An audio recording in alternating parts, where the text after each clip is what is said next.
Hello there and welcome to today's video. Now just a quick message before I start. I just want to apologize for not releasing a second video last week because I was in the process of getting a new intro made, which you just saw at the beginning of this video.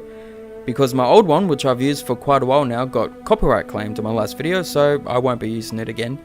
And I'm also going camping with a family for a few days, which I forgot about until last Monday afternoon, so I've been kind of busy preparing for that and didn't have time to make any more vids for this week. But I'll try to make it up to you guys by making probably 3. I'll make you an extra video next week. And now with that out of the way, if you haven't already realized by the pictures in this vid, today's lore video is on the Duros species.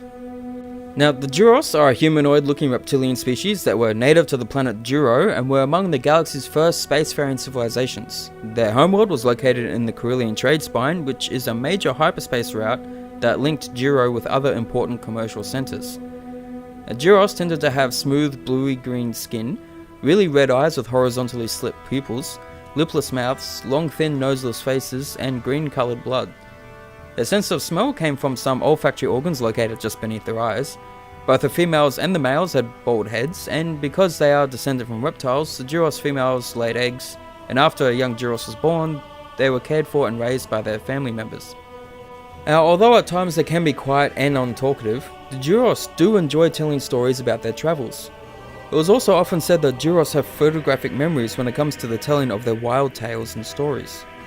The majority of Duros around the galaxy tended to be pilots and explorers, and were very adventurous, though sometimes a bit rash. And because they were one of the first cultures to develop spacecraft that were lightspeed capable, the trade routes that were charted by the Duros came to be among the oldest hyperspace routes known, and were still in use during the Imperial era. And the Duros were well known for their superior astronavigational skills, and this reputation persisted even long after the rise and fall of the Empire. They lived in 20 orbital space cities above their home planet of Duro, because their planet was made uninhabitable due to a massive pollution buildup on their world over time from all their large food processing plants, which are all now fully automated so they can keep up their food production. You may also be surprised to know that the Duros also built a large grand starship construction industry in their home system that even rivaled the one the Carillions built in their system. The Duros also had a government set up around an association of starship construction corporations, with all the important political decisions being made by the stockholders of those corporations. So if a Duros had any stock in one of the companies, they could participate in the administration of the system.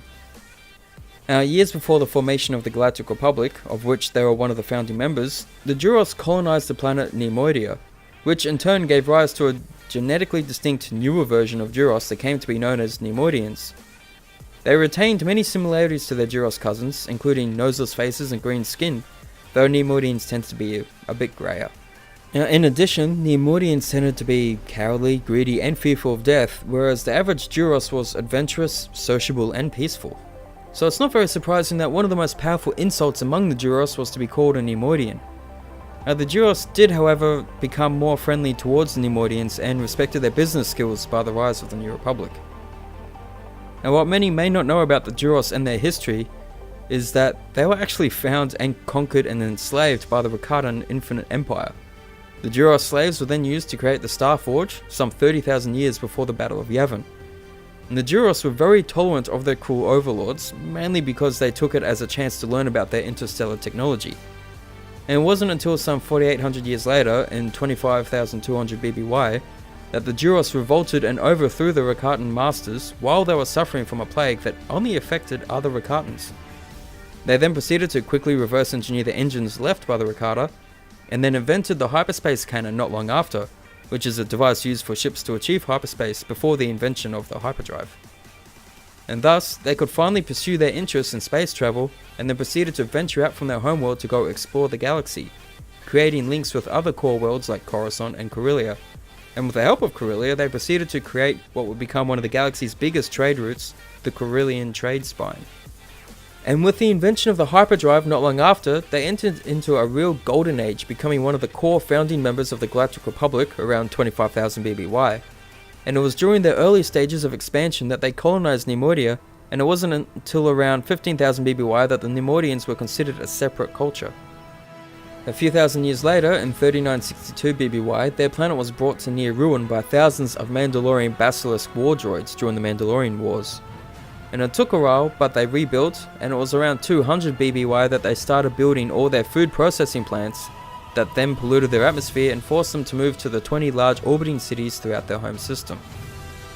Duros was then captured once again during the Clone Wars in 20 BBY by the CIS army, and when the Clone Wars ended, the Empire took over and took what was left of the planet's natural resources. It wasn't until 5 to 10 years after the Battle of Yavin that they were eventually liberated by the New Republic. And that is pretty much the Duros species and their history in a nutshell. So, thanks for watching, I hope you enjoyed the video, I'll talk to you all on the next one, and until then, may the Force be with you.